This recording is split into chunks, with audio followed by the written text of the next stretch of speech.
po mga kusina? Welcome po ulit sa kusina ni Kuya. Ako po si Kuya. Samahan niyo po ulit ako sa panibagong recipe na ihahanda ko sa inyo. So, bali, nagluluto po tayo ng Japanese dish. Ito po ay ang Katsudon. May version. Mga kusina, shoutout nga po pala kay Gio and sa Mami Jennifer niya. Alam ko, lagi silang nanonood ng aking mga recipes and videos. At sana magustuhan nila itong recipe na to. At sa ating mga recipe, ito po. Mga kusina, ito po ang ating recipe sa ating Katsudon. Siyempre, kailangan po natin ng pork chop. Ginamit ko po ay yung boneless na. So, pag may nabili ho kayo na may buto na pork chop, tanggalin nyo lang ho yung buto. Kasi yun po ang importante sa Katsudon. Tinatanggal po yung buto para diretso na kung kain. Okay? So, kailangan din po natin ng harina. 1 cup lang po yung gagamitin ko sa dami ho nung lulutuin ko. 1/4 po ng cornstarch. 1/4 cup ng cornstarch. Kailangan din po natin ng garlic powder, salt and pepper. Nagamit din po ako ng cooking wine, soy sauce, and mirin po. Siyempre, meron din akong onion, saka po beaten egg. Gagamit din po tayo ng konting sugar. So, mga kusina, umpisa na po natin. Mga kusina, ang una po nating steps sa paggawa ng katsudon ay yung pork chop po natin. Dinibone ko na po yan. Or may nabibili rin po kasi dito na boneless na pork chop. Ang style ko po sa pork chop, ang ginagawa ko po para hindi siya matigas pag pinrito is sinachop ko muna po siya. Hindi po masyadong madiin. Parang light lang po yung pinaka-sharp part ng kutsilyo. Imamassage nyo lang ho. Parang minamasahe nyo lang po yung meat ng pork chop. Pati ho, tapos po sa unang side, pati po sa kabilang side. So, mangyayari po niyan, parang lalapad po yung pork chop nyo. Mas madali po siya maluluto pag pinrito niya at malambot po siya pag kinain. So, tapos yung ganyanin, titimplahan nyo lang po siya ng salt and pepper lang po. So, konting salt and pepper. Sa inyo po kung gaano karaming salt and pepper ang lagay nyo. Kalat nyo lang po. Then, sa kabilang side po ulit. Pepper and salt. Ganyan lang po. Then, susunod po natin timplahan ngayon is yung harina. Titimplahan po natin yung harina. Lalagyan po natin siya ng cornstarch. Pag mimix po natin yung cornstarch and harina. Then, garlic powder. Mas sarap po ito. Mas maraming garlic powder. Mas malasa po yung palalabasan. Nasa inyo po kung mahilig po kayo sa garlic or hindi. Kung tama lang ko ilagay, nasa inyo po. Then, salt and pepper ho.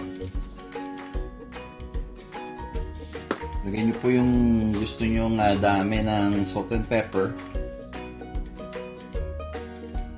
Then, kuha lang po tayo ng kilo.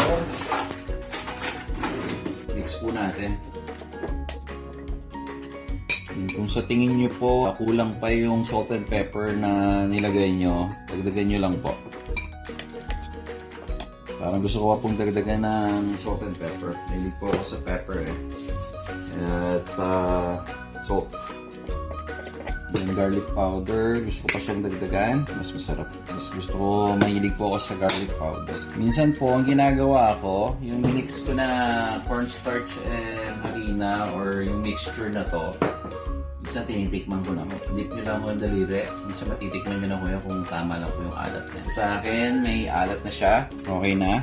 Para sa akin yung nalagay ko na timpla niya. So, set aside po natin. So, mga kusina, prepare ko na ho ang lahat ng pork chop natin. Natimplahan ko na ho lahat siya ng salt and pepper. Ang susunod po natin, yung tinimpla po nating breading natin. Naka-ready na rin po. Then, kailangan po natin ng beaten egg. So, ang umpisa po natin is kailangan po nagugas tayo ng kamay kasi kakamayin mo natin to Mag-breading tayo ng pork chop. Kunin natin yung pork chop. Lagay po na muna natin sa ating minix na breading mix. Siguraduhin nyo lang po siya na coated siya sa harap at likod. Press nyo lang po. Hidratag nyo lang siya. Then, parang minamasahe lang. Taktak nyo lang po ng konti.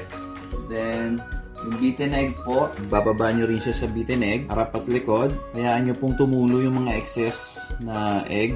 Taktak lang, graduin nyo na may egg lahat ng para yung breading mix nyo is didikit po sa pork chop ninyo. So, ganun lang po ulit. Press. Balik po natin sa sa ating breading mix. Back and forth. Pwede nyo rin pong lagyan ng konti sa ibabaw. Then, masahe lang. Then, taktak. Ayan na po ang ating pork chop. At nag-init na rin po ako ng mantika kanina. Pinrepare ko na po dito. Huwag lang po siya masyadong mainit. So mga kusina, gagawin po natin lahat tong procedure na to sa lahat ng pork chop na meron kayo. Susunod po natin dito is pa-fry na po natin siya. Prepare na rin ako init na po ako ng mantika kanina. So ready to fry na po ito. Nasa inyo po kung gusto nyo pa deep fry or kung ganong karaming mantika ilalagay nyo. Basta importante maprito nyo yung pork chop. Okay? So, ibaba na po natin. Medium heat lang ho tayo. Then, bantayan ho natin lang yung pork chop hanggang sa maprito ho natin lahat. Then, punta ho tayo sa next procedure.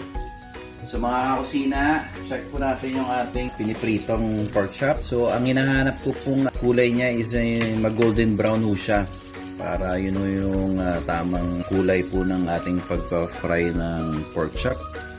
So, sa akin po, okay na po ito. Taktak lang po natin yung excess na oil. Po kayong maglagay sa tissue, paper towel, para medyo tingin nyo oily siya. Pwede yung i-dump ng konti ng paper towel. Pero, konting taktak na to, okay naman na siya sa akin. So, gagawin po natin next is after po nyan maprito, gagawin po natin lahat yun sa ating breaded pork chop. Pag na-finish yun na ho yung iprito lahat. Ito po ang ating next procedure. Ang ginagawa ko po is sinachop-chop ko po siya or cut in slices. Ganyan po.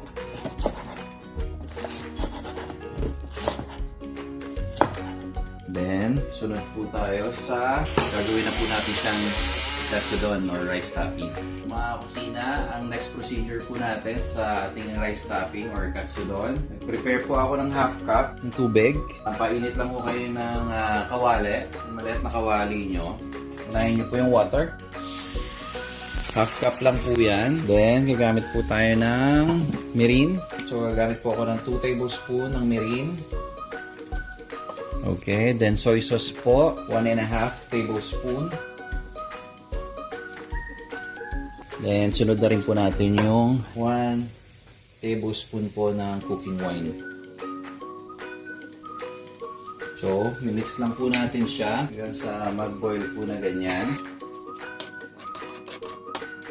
Then, pagka tingin nyo po, nagbo-boil na siya.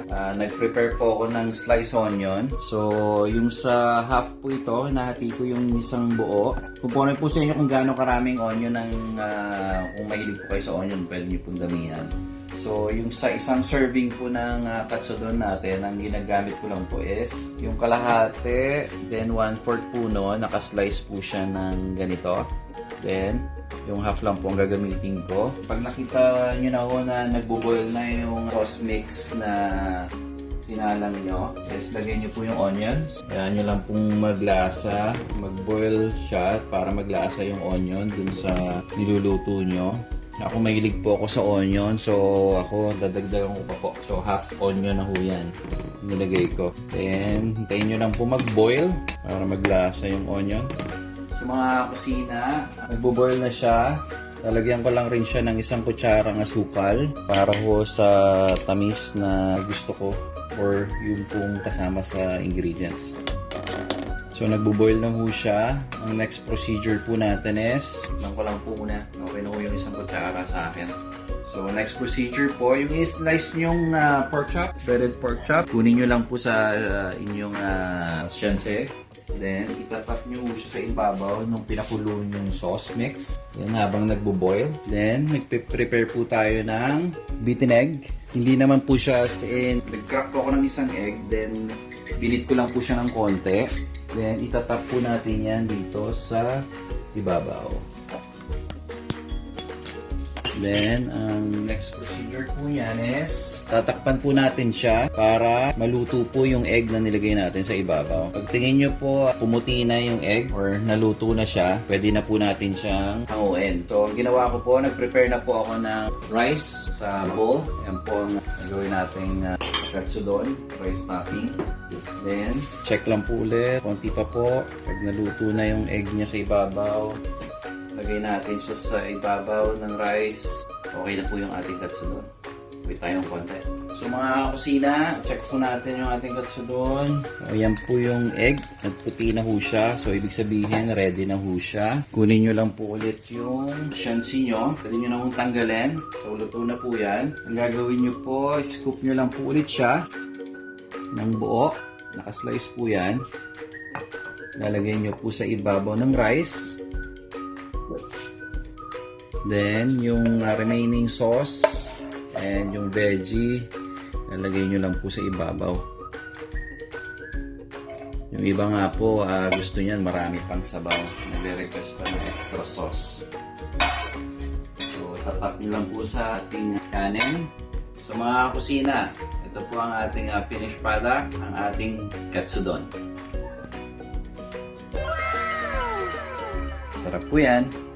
So mga kusina, sana po nagustuhan niyo itong aking prepare ngayon, lalo na sa Mori family na nasa Japan. Don't forget po to subscribe, like, and share this video para po sa marami pa pong makapanood ng ating mga recipes. Always don't forget po, be safe, enjoy life, peace.